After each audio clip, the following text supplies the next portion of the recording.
Start by removing the door retaining nuts. If you have the toolkit that came with your Jeep, use the largest Torx bit.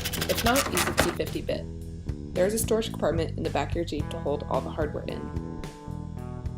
Tucked up in the kick panel, you'll need to disconnect the door wiring as well as the door limiting strap.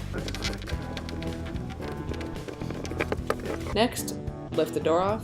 You might have to swing it back and forth while lifting. Store your doors in a safe location.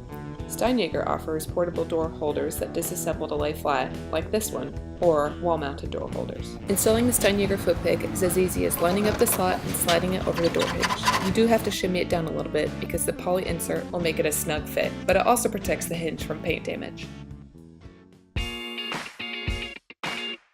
For more information, head over to steinjager.com.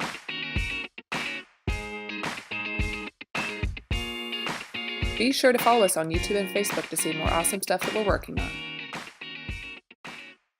Thanks for watching.